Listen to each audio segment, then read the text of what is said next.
स्वागत है आप सबका स्टडी फॉर सिविल सर्विसेज पर। इस वीडियो में हम डिस्कस करेंगे इस एनसीईआरटी से चैप्टर नंबर 4 पे ये हमारा दूसरा वीडियो है, सेंट्रल इस्लामिक आइसलैंड। अगर आप यूपीएससी या अदर स्टेट पीसीएस जैसे कि UPPSC, MPPSC, BPSC in examination के लिए प्रिपरेशन कर रहे हो दोस्तों, तो प्रीलिम प्लस मेंस की तैयारी के लिए, कंप्लीट प्रिपरेशन के लिए आप हमारे पेड कोर्स को ज्वाइन कर सकते हो। इससे जुड़ी अधिक जानकारी के लिए इन दिए गए कॉलिंग नंबर्स पर कॉल कीजिए। फ्री पीडीएफ मटेरियल डाउनलोड करने के लिए और स्टडी फॉर सिविल सर्विसेज से संबंधित नोटिफिकेशंस के लिए आप हमारे पब्लिक टेलीग्राम चैनल को ज्वाइन कीजिए। इसके लिंक डिस्क्रिप्शन में दी गई है।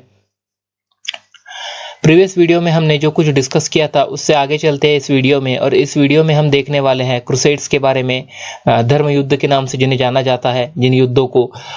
इकोनॉमी में हम बात करेंगे एग्रीकल्चर, अर्बनाइजेशन और दोस्तों कॉमर्स के बारे में, और लास्ट में हम बात करेंगे लर्निंग और कल्चर के बारे में।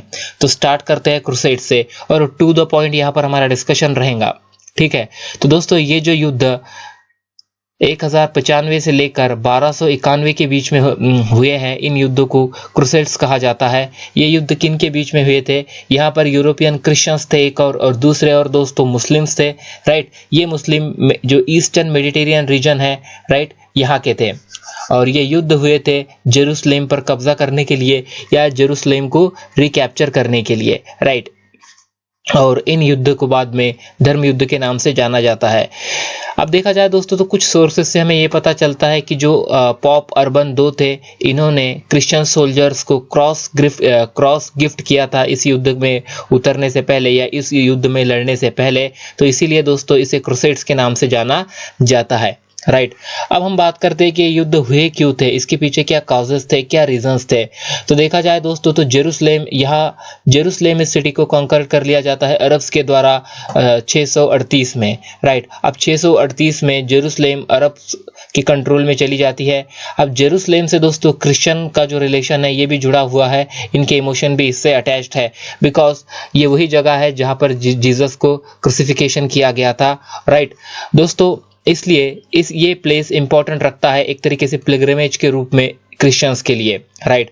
अब इस सिटी को रिकवर करने के लिए, इस एरिया को रिकवर करने के लिए युद्ध लड़े जाते हैं, राइट। अब देखिए युद्ध में एक और कौन था? नॉर्मन, हंगेरियन और स्लेव्स, ये ईस्टर्न यूरोप्स के लोग हैं, और दोस्तों ये एक तरीके से क्रिश्चियंस थे, और दूसरी ओर थे जो इनके मुस्लिम्स, जो इनके एक तरह से मेन एनिमी थे। अब 11वीं सेंचुरी में ये लड़ाइयाँ लड़ी गई। अब देखा जाए दोस्तों तो देखा उस समय जो क्रिश्चियंस थे ये एक तरीके से स्टेबल थे, इनके पास अपनी पॉलिटिकल स्टेबिलिटी थी, इनकी इकोनॉमिक ग्रोथ अच्छी हो रही थी, बिकॉज इनका एग्रीकल्चर और ट्रेड अच्छा चल रहा था। दूसरी ओर अगर हम मुस्लिम्स की बात करें तो ये वो समय था जब मुस्लिम्स एक तरीके से वायलेंस और प्लंडर के आधार पर ही आगे बढ़ रहे थे, right. But Muslims tried the same through violence and plunder. तो यहाँ पर बात की जा रही है कि सोशल और इकोनॉमिक ऑर्गेनाइजेशन जो थी वेस्टर्न यूरोप की 11वीं सेंचुरी में एक तरह से दोस्तों ये डेवलप हो चुकी थी, या ये बेहतर स्थिति में थी अगर इसकी हम कंपैरिजन करते हैं मुस्लिम ऑर्गेनाइजेशन से, राइट। और अच्छी इकोनॉमिक ग्रोथ हो रही थी यूरोपियन क्रिश्चियंस की, बिकॉज एग्रीकल्चर और ट्रेड की वजह से, राइट। इसी बीच क्या होता है, 1092 में मलिक शाह जो कि सुल्तान थे बगदाद के, इनकी डेथ हो जाती है, राइट। डेट्स को याद रखना इतना इंपॉर्टेंट नहीं है, बट मलिक शाह जो बगदाद के सुल्तान थे इनकी डेथ हो जाती है 1092 में दोस्तों। और इनकी डेथ होने के बाद इनका जो एम्पायर था इसका डिसइंटीग्रेशन स्टार्ट होता है, राइट। एक तरीके से जो बाइजोनेट एम्पायर के सुल्तान थे या बाइजोनेट एम्पायर के एम्परर थे एलेक्सस I, इन्हें एक तरीके का चांस मिल जाता है कि जेरूसलेम को फिर से ये रिगेन कर सके, राइट। और जेरूसलेम को रिगेन करने के लिए यहाँ से इनकी कोशिश स्टार्ट होती है। पॉप अर्बन II इस अपॉर्चुनिटी को देखते हुए दोस्तों जो क्रिश्चियनिटी की स्पिरिट है इसे रिवाइव करते हैं, और 1095 में पॉप बाइजोनेट एम्पायर के साथ मिलकर दोस्तों जो होली लैंड है, जो ईश्वर की जगह है, गॉड, राइट, इसे लिबरेट करने के लिए युद्ध की शुरुआत करते हैं। अब ये जो युद्ध हुए ये 3 इसमें इंपॉर्टेंट वॉर्स है। पहले युद्ध कब हुआ था, दूसरा कब हुआ था और तीसरा कब हुआ था, ये देखते हैं, और यहाँ से बीट पॉइंट या इंपॉर्टेंट पॉइंट से हम देखेंगे। पहले युद्ध की बात करते हैं दोस्तों, ये 1098 से लेकर 99 में हुआ था, अर्थात 1 साल ये युद्ध चला था। यहाँ पर जो सोल्जर्स थे ये फ्रांस और इटली के थे, राइट, और इन्होंने एंटीक्विक को एक तरीके से कैप्चर किया था और जेरूसलेम पे क्लेम किया था, राइट। अब देखा जाए दोस्तों तो Frank quickly establish 4 crusade states in the region of Syria Palestine. ये जो रीजन था सीरिया पैलेस्टाइन का, इस रीजन में 4 क्रूसेड स्टेट्स को इन लोगों के द्वारा एस्टैब्लिश किया गया। देखा जाए दोस्तों तो कलेक्टिवली ये जो टेरिटरीज थी, इस टेरिटरी को क्रूसेडर स्टेट्स कहा जाता था। ये हो गई पहले युद्ध की बात। अब हम बात करते हैं दूसरे युद्ध की। फिर क्या होता है दोस्तों, जो टर्क्स होते हैं ये एडेसा को रिकैप्चर कर लेते हैं 1144 में, और एक तरीके से देखा जाए तो यही से सेकेंड क्रूसेड की स्टार्ट होती है 1145 से लेकर 1149 तक, राइट। यहाँ पर जर्मन और फ्रेंच आर्मी कंबाइन मिलकर दमस्कस को कैप्चर करने के लिए अटेम्प्ट करते हैं, बट दोस्तों ये इसमें सक्सेस इन्हें नहीं मिल पाती है, राइट। और एक तरीके से देखा जाए तो ये यहाँ पर हार जाते हैं। इसके बाद क्या होता है, एक तरह से ग्रेजुअल इरोजन देखने को मिलता है क्रूसेडर स्टेट्स का, जो स्टेट्स को बनाया गया था या जिस एरिया को कैप्चर किया गया था फर्स्ट वॉर में, राइट, जिसे कलेक्टिवली क्रूसेडर स्टेट्स कहा जाता था। इन स्टेट्स का इरोजन स्टार्ट होता है यहाँ से। सलादीन एक इजिप्टो सीरियन एम्पायर को दोस्तों क्रिएट करते हैं और जिहाद के लिए कॉल करते हैं, अर्थात क्रिश्चियंस के अगेंस्ट युद्ध किया जाता है। और इस युद्ध में 1187 में इन्हें डिफीट भी किया जाता है और ये फिर से जेरूसलेम को रीगेन कर लेते हैं। जेरूसलेम को रीगेन किया जाता है। जेरूसलेम जब ये हारे थे उससे 100 साल के बाद या 1 सेंचुरी के बाद। आगे चलते हैं दोस्तों। अब हम तीसरे क्रूसेड्स की बात करते हैं। जेरूसलेम सिटी हाथों से चली जाती है, इस वजह से तीसरा क्रूसेड होता है 1189 में, राइट। बट ये जो क्रूसेडर्स, इसमें दोस्तों जो क्रूसेडर्स थे इन्हें वैसी विक्ट्री नहीं मिलती जैसी इन्हें पहली मिली थी। और देखा जाए तो लड़ाई क्यों हो रही थी, बिकॉज ये होली लैंड था, यहाँ पर एक तरीके से क्रिश्चियंस को पिलग्रिमेज करना था और ये अरब्स के कंट्रोल में होने की वजह से पहले पॉसिबल नहीं था। बट दोस्तों विदाउट एनी ट्रबल इन्हें फ्री एक्सेस मिल जाता है जेरूसलेम का क्रिश्चियन पिलग्रिमेज के लिए, तो लड़ाई यहाँ से खत्म हो जाती है, राइट। और देखा जाए तो जो मिलिट्री इंटरेस्ट था यूरोप का या यूरोपियन क्रिश्चियंस का, ये मिलिट्री इंटरेस्ट इस्लाम से हटकर दूसरी चीज़ों में चला जाता है, जैसे कि इंटरनल पॉलिटिक्स और कल्चरल डेवलपमेंट। तो ये वो रीजंस थे जिसकी वजह से दोस्तों इस दिशा में और लड़ाइयाँ होते हुए हमें नहीं दिखाई देती है। अब हम बात करते हैं एग्रीकल्चर के बारे में, अर्थात इकोनॉमी के बारे में।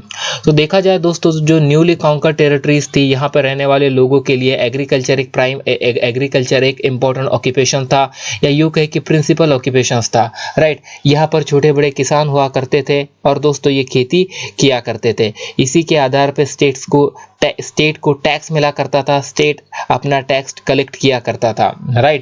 और ज़्यादातर दोस्तों जो ये सब चीज़ें जो देखा करते थे ये कैलिफ की फैमिली के मेंबर्स हुआ करते थे, राइट।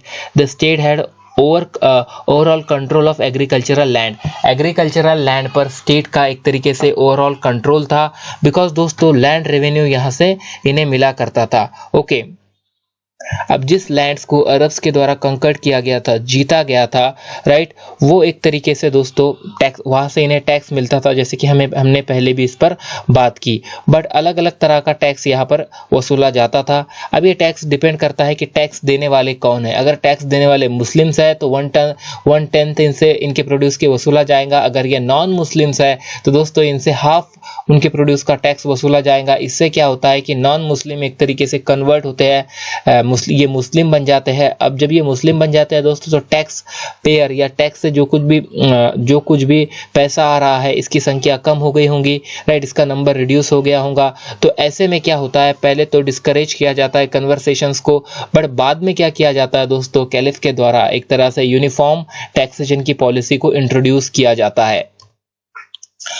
अब 10वीं सेंचुरी के ऑनवर्ड क्या चीजें होती है, right. The state authorized itself officials to claim their salaries from agricultural revenue from the territories called इक्तास। इक्तास वो टेरिटरीज थी दोस्तों जहाँ से एग्रीकल्चरल रेवेन्यूज आता था।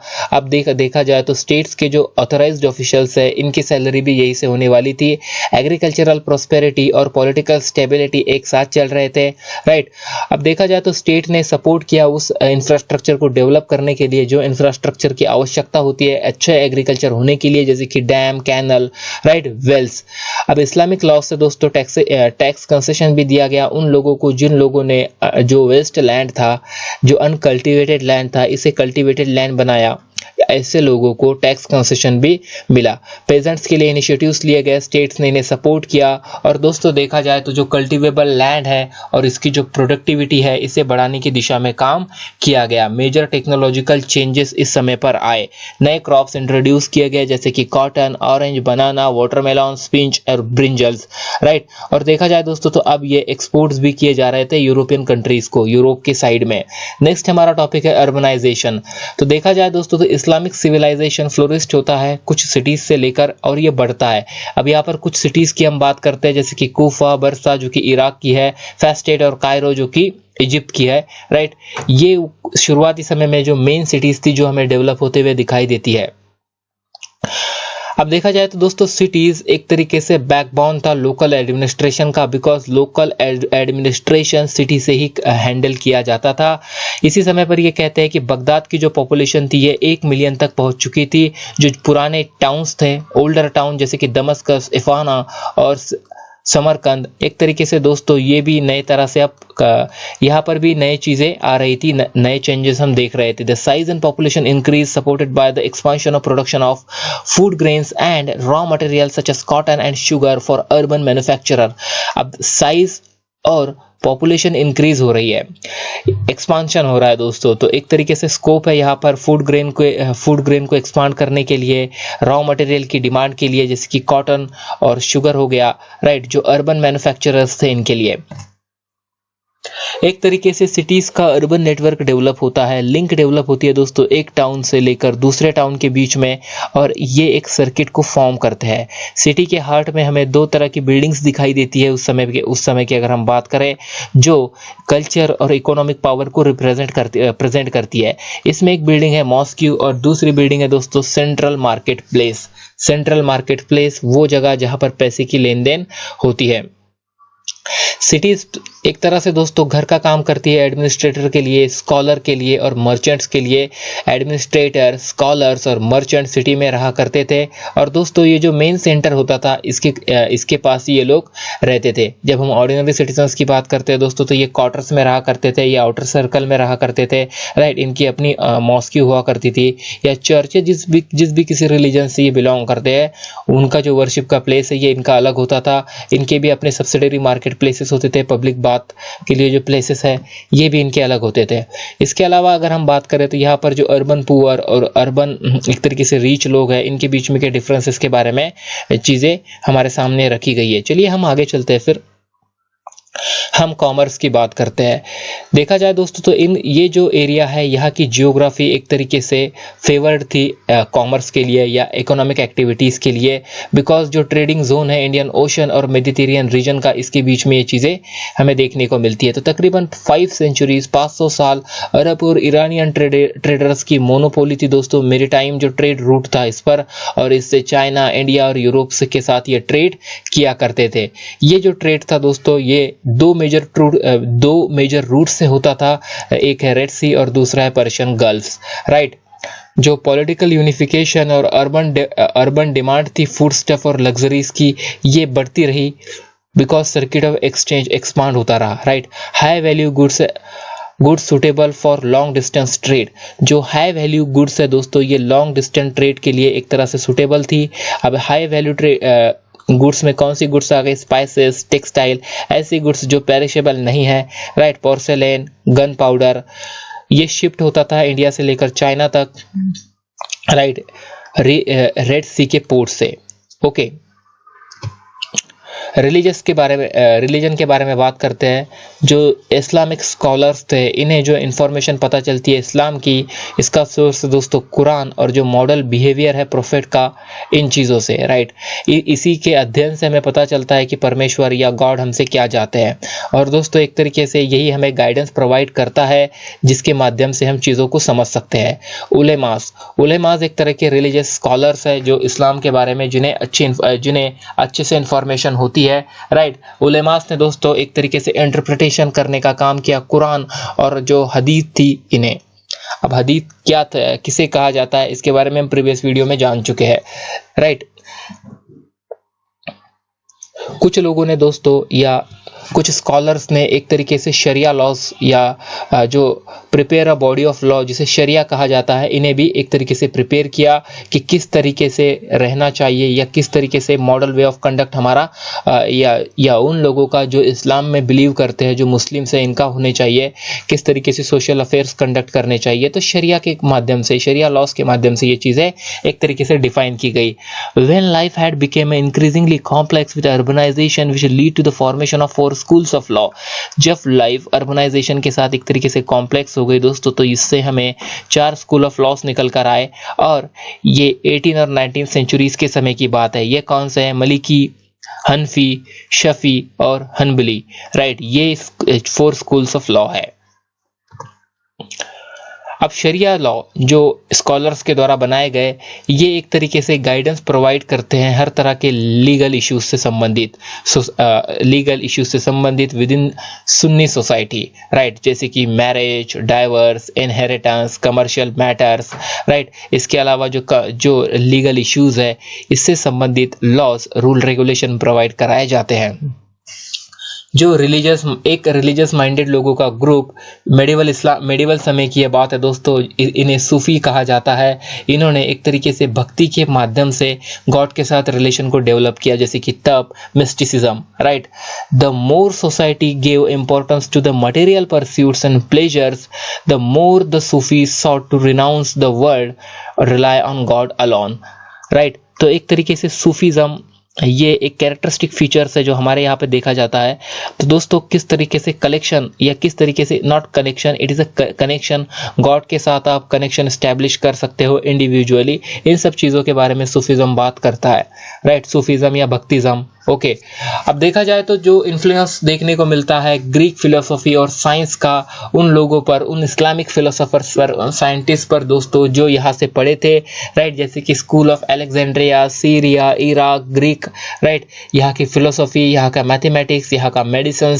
तो दोस्तों जो लोग यहाँ से पढ़ के निकले हैं, इन लोगों ने एक तरीके से अपनी बातें भी सामने रखी, एक तरीके से क्रिटिसिज्म भी किया उन चीज़ों का जो चीज़ें उस समय हो रही थी, right. Scholars and philosopher posed wider question on Islam and provide fresh answer.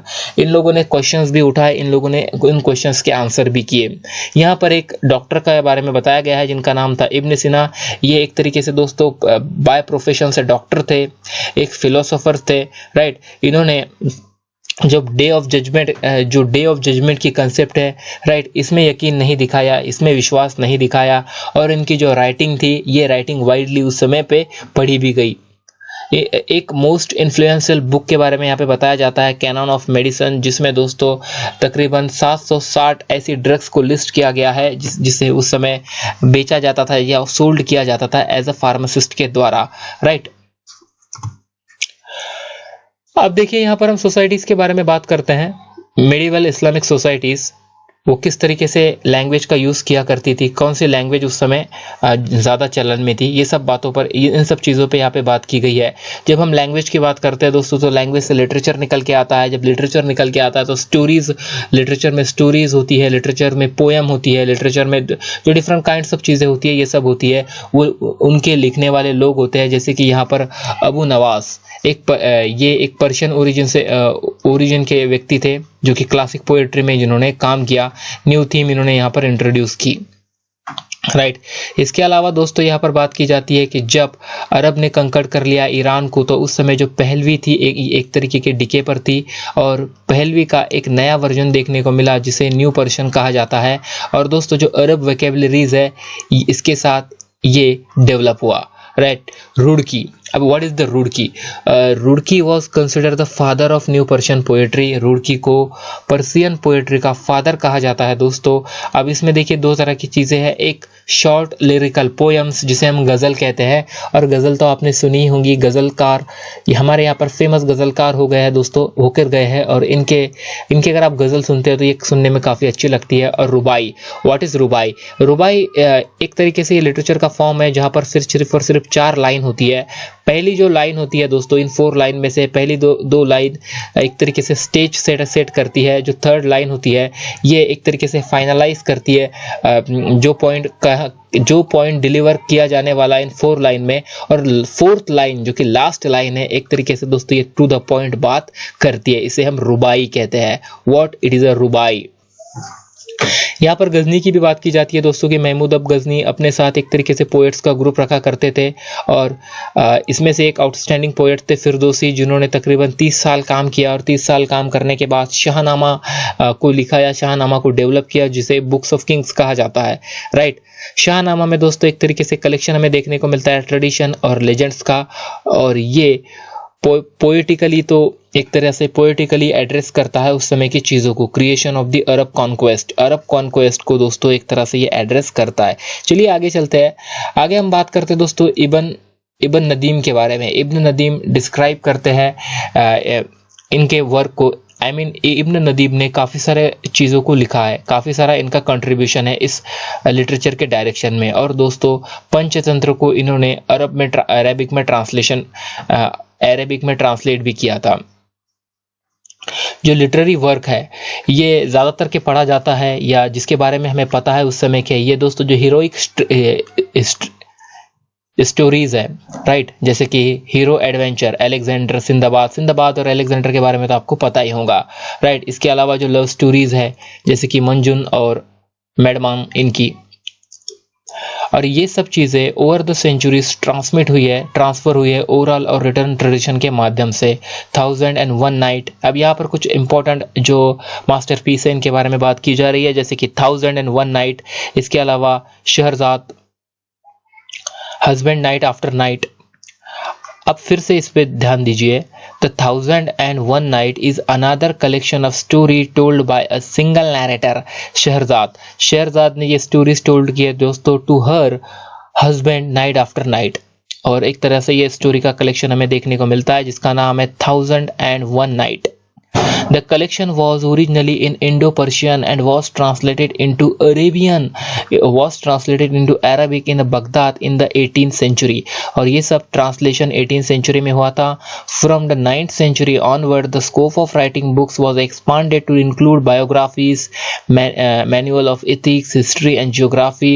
For rural and officials, history provided a good record of the glories and achievement of a dynasty as well as example of the techniques of administration. Al-Biruni, I hope that this, ये नाम आपने सुना होगा। Al-Biruni is famous Takik मा लिल हिंद अर्थात history of India was the greatest attempt by the 11th century Muslim writer to took beyond the world of Islam. देखिए इसे एक बार फिर से हम देखते हैं लास्ट की 2 स्लाइड को, बिकॉज ये प्रॉपरली इस पर हम एक तरीके से देख नहीं पाए इन्हें, राइट। यहाँ पर बात की जा रही है दोस्तों लैंग्वेज और लिटरेचर के बारे में। कुछ एक तरीके से उस समय के पोएट या उस समय के राइटर्स का यहाँ पे रेफरेंस भी दिया जा रहा है। यहाँ पर रुड़की, जिन्हें पर्शियन पोइट्री का फादर कहा जाता है, इनके बारे में बताया जा रहा है। यहाँ पर दोस्तों गज़ल के बारे में बात की गई है जो कि शॉर्ट लिरिकल पोएम्स होती है। यहाँ पर रुबाई के बारे में बात की गई है जो कि 4 लाइन्स में लिखी जाती है। ये 4 लाइन स्टैंजा होता है दोस्तों। पहली 2 लाइन एक तरीके से स्टेज सेट करती है, 3rd लाइन एक तरीके से दोस्तों प्लॉट को फाइनलाइज करती है, और 4th लाइन 2 पॉइंट को डिलीवर करती है। फिर ये बात करते हैं महमूद अब गजनी के बारे में जो अपने साथ पोएट्स को रखा करते थे। फिरदौसी नाम के एक पोएट थे जिन्होंने 30 साल दोस्तों काम किया और Shahnameh the book of Kings लिखा। इस बुक ऑफ किंग में जो ट्रेडिशन कलेक्शन ऑफ ट्रेडिशन और लेजेंड्स के बारे में लिखा गया है, एक तरीके से किस तरह से Iran from the creation of the Arab conquest. भैया जी जो क्रिएशन ऑफ अरब कॉन्क्वेस्ट है इसके बारे में इसमें एड्रेस किया गया है, राइट, फिरदौसी के द्वारा शाहनामा इस बुक में। फिर हम इब्न नदीम के बारे में बात करते हैं, यहाँ पर जो पंचतंत्र को अरबिक में ट्रांसलेट करता है। इसके अलावा दोस्तों जो उस समय की एडवेंचर स्टोरीज थी जैसे कि अलेक्जेंडर और सिंदबाद, कुछ लव स्टोरीज ये फेमस थी। शहरजाद ने अपने पति से एक तरह से नाइट आफ्टर नाइट स्टोरीज कही जो कि 1001 नाइट के नाम से जानी जाती है इनके कलेक्शन को। इसके बाद 19th सेंचुरी में क्या होता है दोस्तों, स्कोप एक्सपांड होता है, इंक्रीज होता है लिखने का, राइटिंग का। इसमें मैनुअल्स ऑफ इथिक्स, हिस्ट्री और जियोग्राफी इन सब चीज़ों पे लिखा गया, बायोग्राफीज पे लिखा गया, राइट। जो ग्लोरीज थी, जो अचीवमेंट्स थे किंग के द्वारा, डायनेस्टीज के द्वारा, इन सब चीज़ों को लिखा गया। एडमिनिस्ट्रेशन की जो टेक्निक्स थी इन पे हम राइटिंग देख सकते हैं। अल-बेरूनी उस समय के उस समय के एक फेमस राइटर थे जिन्होंने दोस्तों हिस्ट्री ऑफ हिंद को लिखा। एक तरीके से ये अटेम्प्ट था 11वीं सेंचुरी में किसी मुस्लिम राइटर के द्वारा, जिसने हिस्ट्री ऑफ हिंद के माध्यम से इंडिया के बारे में लिखा था, राइट। अब हम बात करते हैं आर्ट और आर्किटेक्चर के बारे में। दोस्तों इस समय पे हम रिलीजियस बिल्डिंग देख सकते हैं जो इस्लामिक वर्ल्ड का सिंबल थी। इसमें मॉस्क्यू है, श्राइन है, टॉम्स है, राइट, जो कि स्पेन से लेकर सेंट्रल एशिया तक हमें देखने को मिलता है। यहाँ का जो डिज़ाइन था दोस्तों, इसकी आर्क, डोम, मिनारेट और ओपन कंट्री यार्ड, इसके अलावा इन सब चीज़ों से एक तरह का एक्सप्रेशन हमें देखने को मिलता है जो कि स्पिरिचुअल और प्रैक्टिकल ज़रूरतों को, मुस्लिम की आवश्यकताओं को दर्शाता है। फर्स्ट इस्लामिक सेंचुरी में जिस तरीके से दोस्तों डिस्टिंक्ट फीचर्स हमें देखने को मिलता है, आर्किटेक्चरल फॉर्म्स देखने को मिलते हैं मॉस्क्यू के, राइट। इसमें हमें रीजनल वेरिएशन भी दिखाई देता है, रीजन के वाइज इसमें चेंजेस आते हैं। Open country yard, fountain, right, ponds, जो कि एक तरह से फाउंटेन और पॉन्ड्स भी आप देख सकते हो मॉस्क्यू में। इसके अलावा दोस्तों जिस तरह का वहाँ पर आर्किटेक्चरल फॉर्म होता था, राइट, वो कैसा होता था, ये सब चीज़ें यहाँ पर मेंशन की गई है। जैसे कि प्रेयर के लिए जब जो लीडर या इमाम होते थे, ये जिस डायरेक्शन से ये जो प्रेयर किया करते थे, ये कहाँ पर होते थे, राइट। नीचे एक वॉल होती थी दोस्तों जो मक्का के ओर, जिसके डायरेक्शन में मक्का के ओर होती थी, राइट। और ये सब चीज़ें यहाँ पर मेंशन की गई है। देखिए एग्जाम पॉइंट ऑफ व्यू ये ज़्यादा इंपॉर्टेंस हमारे लिए नहीं रखती है, बट बुक में थी इसलिए हमने यहाँ पर इसे पीपीटी में इंक्लूड किया। The same pattern of construction of building built around the Australian country yard appeared not only in the mosques and mausoleums but also the caravaneries, hospitals and places। तो दोस्तों इस तरीके का पैटर्न सिर्फ mosque तक ही सीमित नहीं था, ये हमें दूसरी जगहों में भी देखने को मिलता है, हॉस्पिटल्स में और पैलेसेस में भी, राइट। अब यहाँ पर उम्मद डायनेस्टी के बारे में ये कहते हैं कि इन्होंने डेजर्ट प्लेसेस को बिल्ड किया जो कि ओएसिस में हुआ करते थे, राइट। यहाँ पर सनानियन आर्किटेक्चर का या रोमन आर्किटेक्चर के मॉडल भी हमें देखने को मिलते हैं। अब देखिए इस्लाम में लिविंग बीइंग्स के क्रिएशन को एक तरीके से रिजेक्ट किया गया है, राइट। लिविंग बीइंग की क्रिएशंस को एक तरीके से रिजेक्ट किया गया है। अब इससे दो चीज़ें निकल कर आती है, एक है कैलीग्राफी। कैलीग्राफी दोस्तों एक तरीके का आर्ट है जिसमें हम अच्छे से लिख सकते हैं, ब्यूटीफुल राइटिंग यहाँ पर होती है। और arabesques, geometric and vegetable designs, right. जो छोटे बड़े इंस्क्रिप्शंस इस समय में हमें मिलते हैं दोस्तों, यहाँ पर हमें रिलीजियस कोटेशंस देखने को मिलती है और ये अच्छे से डेकोरेट किया गया है। कैलीग्राफिक आर्ट के माध्यम से जो मैन्युस्क्रिप्ट्स है, इसमें कुरान में जो चीज़ें लिखी गई है ये हमें देखने को मिलती है और 8 और 9th सेंचुरी में ये काफ़ी अच्छे से बनी। इस चीज़ का चलन रहा। Literary work were illustrated with miniature painting. जो लिटरेरी वर्क था दोस्तों ये इलिस्ट्रेट किया गया मिनिएचर पेंटिंग के माध्यम से। मिनिएचर पेंटिंग किसे कहते हैं, आई होप आपको पता होगा। In addition a wide variety of elevation techniques were introduced to enhance the beauty of a book, right. So I hope कि इस लेसन में जो कुछ चीज़ें हमने डिस्कस की ये आप तक कन्वे हुई होंगी, राइट। देखा जाए दोस्तों तो जो बीट पॉइंट है इसमें, या जो फोल्डर पॉइंट जिसे हम कह सकते हैं कि क्रूसेड क्यों हुए, राइट, इसके पीछे रीजंस क्या थे, कितने ये वॉर थे, उस समय की इकोनॉमी, एग्रीकल्चर, कॉमर्स कैसा था, यही चीज़ें हमारे लिए मैटर करती है। लर्निंग और कल्चर के बारे में तो देखा जाए दोस्तों तो इंडियन जो कल्चर है यही एग्जाम पॉइंट ऑफ व्यू हमारे लिए मैटर रखता है, राइट। सो आई होप कि इस वीडियो में जो कुछ चीज़ें हमने डिस्कस की ये आप तक अच्छे से पहुंची होंगी, ये आपकी समझ आई होंगी। कमेंट बॉक्स आपके लिए ओपन है, आप कमेंट कर अपना व्यू पॉइंट यहाँ पर रख सकते हो या हमारे साथ अपनी बातें शेयर कर सकते हो। वीडियो को लाइक कीजिए, चैनल को सब्सक्राइब कीजिए। हम मिलेंगे अगले वीडियो में। Till then bye, thank you.